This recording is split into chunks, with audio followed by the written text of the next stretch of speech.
Hola, ¿cómo están? Hemos vuelto a encontrarnos luego de un receso. Comenzamos con este curso de introducción a la filosofía, como todos los presentes saben, y cuando el aula virtual comenzó a funcionar, nos notificaron que se venía un receso de 1 mes y medio, así que en definitiva hoy vamos a recordar algunas cosas de esa primera clase. Por otro lado, también vamos a avanzar en algunos temas y daremos comienzo a la clase del día de hoy. En el aula virtual muchos han refrescado aquella clase que quedó bastante lejos, ¿verdad? Hace un montón prácticamente, pero como era sabido por todos, en el lapso de tiempo iban a poder refrescar los nuevos conocimientos desde los PDFs, como también desde las grabaciones y audio que les habíamos compartido. Vamos a hacer un breve repaso el día de hoy a grandes rasgos, sin entrar en detalles, un repaso más general de lo que dimos en la clase anterior para que no se haga tedioso tener que volver a dialogar todo sobre eso que fue hace bastantes días. En aquella primera clase del curso, recuerden, mencionamos que para introducirnos en la filosofía íbamos a realizar un alto y brevemente explicamos la forma de introducirnos en la misma. Si bien existen diferentes formas de ingresar a esta, explicamos 3 de ellas. Ahora bien, podemos ingresar cuando se adentra en el estudio de la filosofía en sí. Se disponen de varias puertas de entrada para el mismo. Es posible hacerlo desde sus problemas, desde su historia o desde sus conceptos. La elección de algunos de estos caminos no implica el descarte de los restantes, todo lo contrario, para el correcto estudio no solo de la filosofía, sino de cualquier otra disciplina. Y más aún, si se hace desde la disciplina filosófica, se debe tener en cuenta todos los métodos de observación del objeto de estudio. Y lo único que afecta la elección de uno u otro es en el orden que se decide comenzar con el aprendizaje, como les habíamos dicho. Por otro lado, también lo primero que se ha de decir es que la filosofía se trata de una actividad humana. Los humanos son la única especie capaz de llevarla a cabo porque requiere de la razón, y en términos aristotélicos es una de las características del alma racional. Todos los seres humanos están dotados de razón y por lo tanto todos los seres humanos son capaces de filosofar. Se puede decir que son naturalmente filósofos, aunque tras estas premisas se asume que la capacidad a filosofar es propia de cada ser y parte del mismo. No todos los seres humanos desarrollan su actividad y por lo tanto, aunque poseen la misma capacidad filosófica, no se tiene el mismo nivel. Por ello, se debe proferir una diferenciación entre el acto filosófico generado por causa del mismo hecho de ser seres racionales y lo que se ha denominado como filosofía espontánea, que es el acto meditado y reflexionado del pensamiento, que de manera coloquial es el que poseen aquellas personas que han decidido dedicarse y profundizar el estudio y el conocimiento en sí. Recuerden esto, existe en el ser humano una propensión natural para hacer preguntas y buscar respuestas. A esta aptitud natural para cuestionarse por la realidad y por el porqué de las cosas se puede denominar filosofía como actividad espontánea en la medida de que no sean cuestionamientos proferidos de manera voluntaria para ampliar conocimientos, cubrir algún tipo de necesidad o en definitiva alcanzar un fin alguno. Bien, a la hora de enfrentarse, recuerden, esto también lo vimos en la primera clase, a la hora de enfrentarse al origen del acto filosófico, es preciso hacer una diferencia importante. Por un lado, recuerden, se tiene el comienzo, es decir, el inicio de la filosofía, su aparición, la cual se debe entender en un contexto histórico, y el origen de la filosofía está situado en un momento de la historia, para lo cual deben converger una serie de individuos, pensamientos, dados en un lugar concreto durante un lapso de tiempo, y el origen como su surgimiento primero, su lugar de nacimiento, no a la historia sino a la realidad. Hablamos también en aquella primera clase el origen del término filosofía, el cual se encuentra en la Grecia antigua alrededor del siglo VI. Cicerón relata que Pitágoras se refirió a sí mismo como amante de la sabiduría, para rechazar ser considerado sabio. Al preguntarles cuáles son las características de un filósofo, este se refirió de que se trataba de un espectador que cultiva la contemplación y conocimiento de las cosas, pero sin adquirir nada para sí. Es decir, su idea de filosofía tiene que ver con un saber libre, desinteresado, teorético, digamos. Bueno, comenzamos esta segunda clase de filosofía. Espero que todos los que se encuentran hoy en el aula virtual estén bien.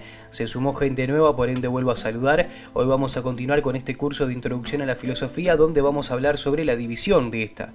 Se comenzará a introducir en la filosofía como tal, conociendo sus diferenciaciones y las capacidades de cada una de estas. Se debe comenzar a discernir entre qué disciplina dentro de la propia filosofía es la más apropiada, dependiendo de qué tema se trate. Para la clase de hoy, estos serán los objetivos que tendremos en definitiva, es decir, comenzar a discernir en cierto modo dependiendo de qué tema se trate sobre la disciplina dentro de la materia.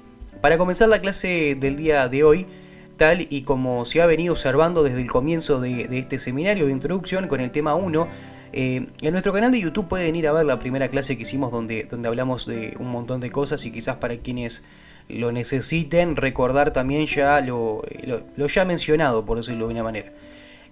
Aunque tanto la filosofía como el conocimiento espontáneo, algo que hablamos en la clase 1, buscan lo mismo dentro de su amor y necesidad de conocimiento, se deben diferenciar de manera más clara por la tendencia de ir más allá de la filosofía, su orden y organización del saber, que no se encuentra dentro del saber espontáneo, el cual es y está de manera intrínseca al ser y que no explica nada más, es lo que es siendo, no busca más nada, por así decirlo.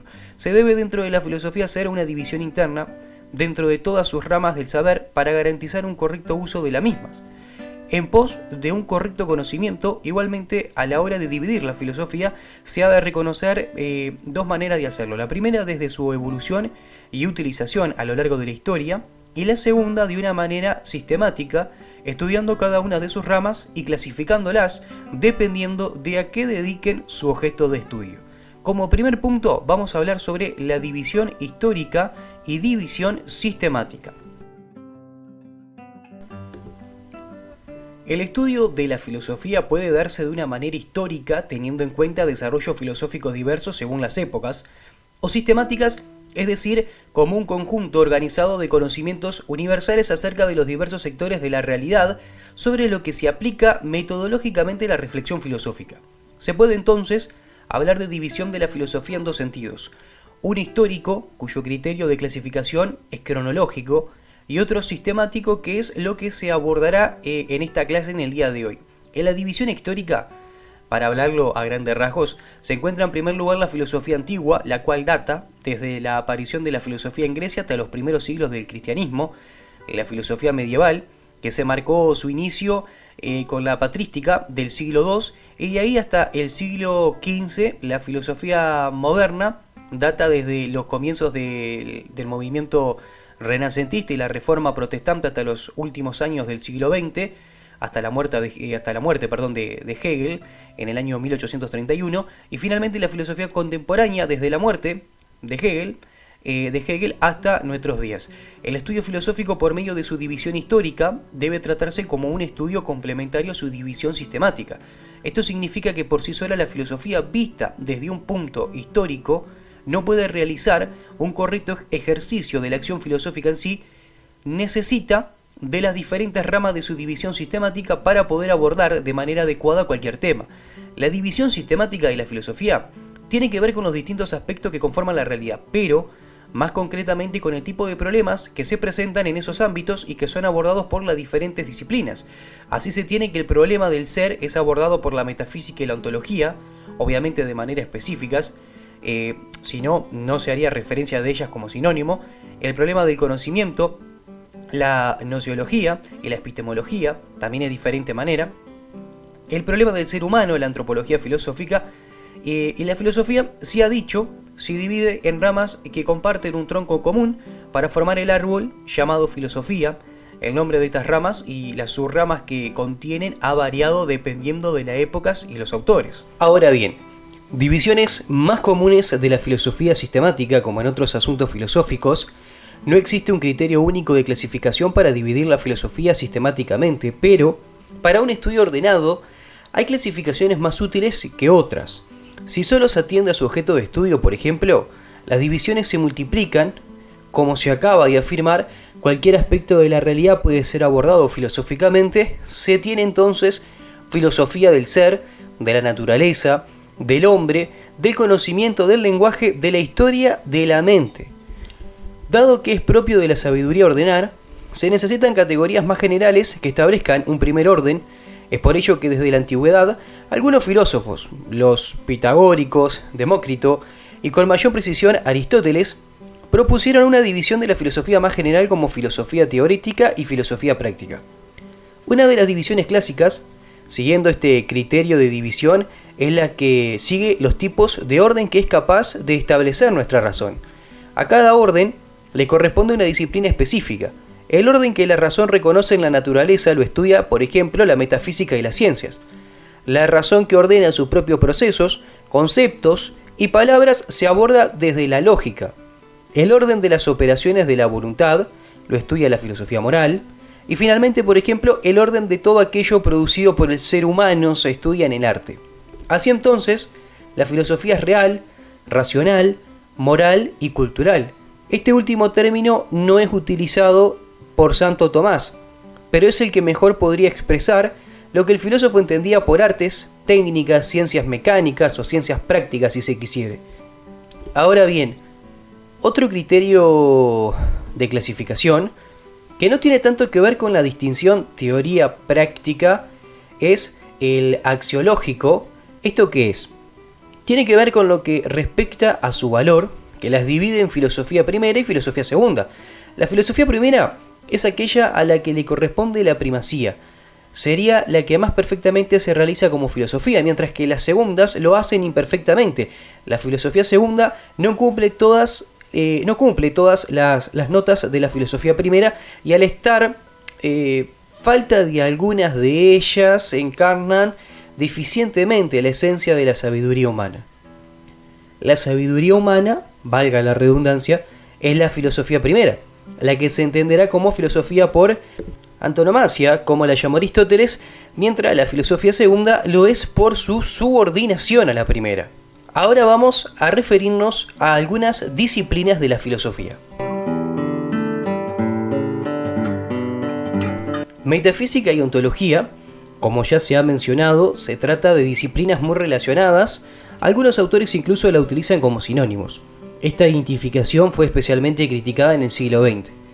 La relación que existe entre ellas es que la ontología es la primera parte de la metafísica, entendiendo la metafísica como un todo y la ontología como la primera parte de ese todo.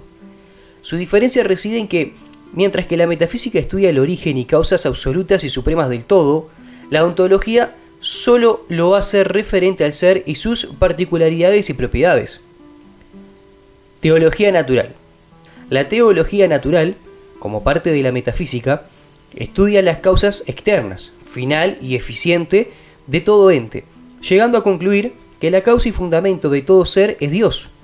Por ello se le considera el, vamos a llamarle, coronamiento de la ontología, que, como se advertía, estudia las causas de los entes. Una vez que se afirma la existencia de Dios, se pregunta entonces por su esencia, sus atributos y su forma de obrar. La teología natural es también llamada doctrina filosófica sobre Dios o teodicea, aunque esta última, cuando fue propuesta por Leibniz, hacía solo referencia al tratado sobre la justificación de la existencia de Dios frente al mal.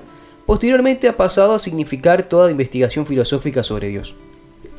Gnoseología y epistemología, que es otras de las disciplinas.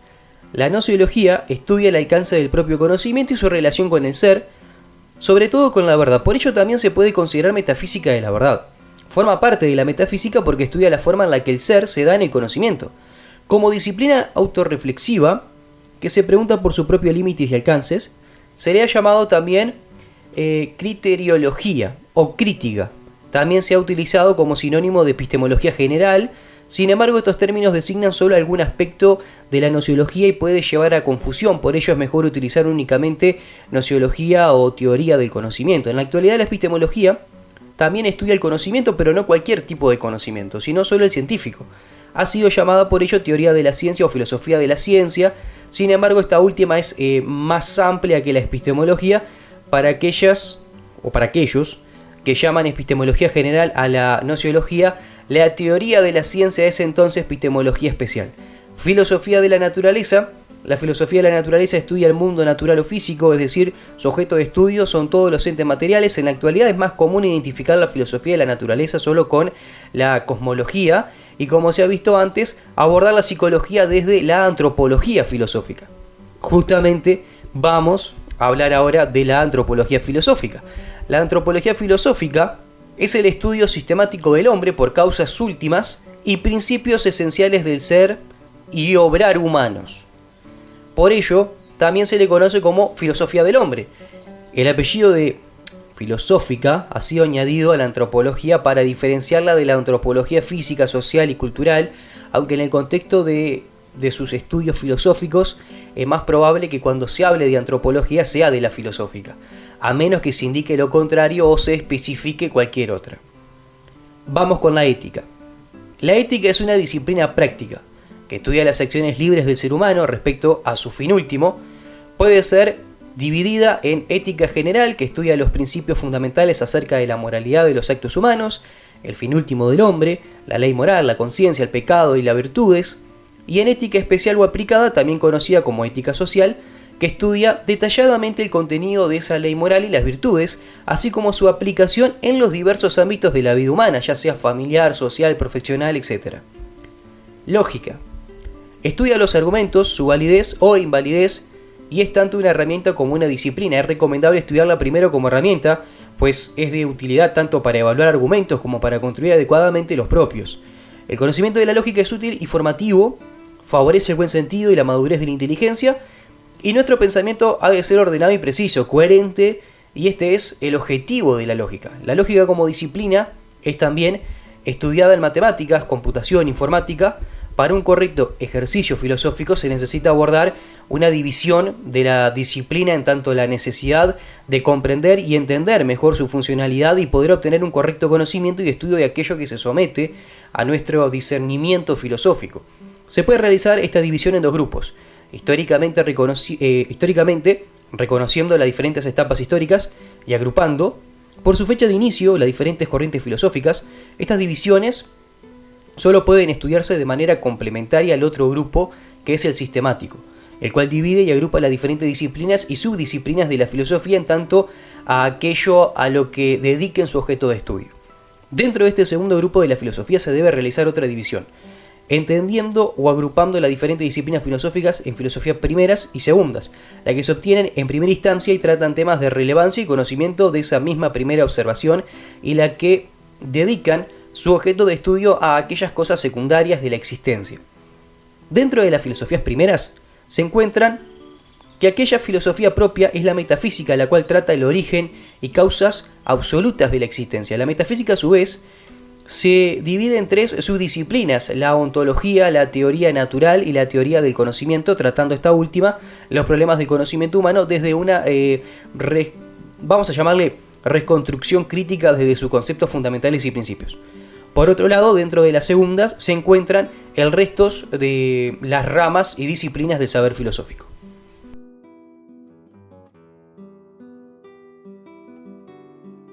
Bien, llegamos al final de esta segunda clase de introducción a la filosofía.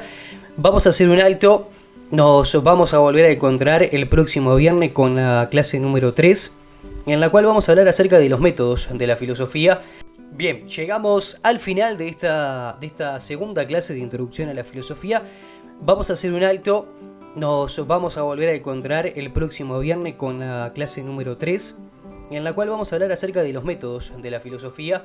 Así que para finalizar la clase de hoy vamos a hacer un breve resumen de lo que hablamos básicamente en esta clase, en la cual comenzamos diciendo que para un correcto ejercicio filosófico se necesita abordar una división de la disciplina, en tanto la necesidad de comprender y entender mejor su funcionalidad y poder obtener un correcto conocimiento y estudio de aquello que se somete a nuestro discernimiento filosófico. También hablamos de que se puede realizar esta división en dos grupos, históricamente, reconociendo las diferentes etapas históricas y agrupando por su fecha de inicio las diferentes corrientes filosóficas.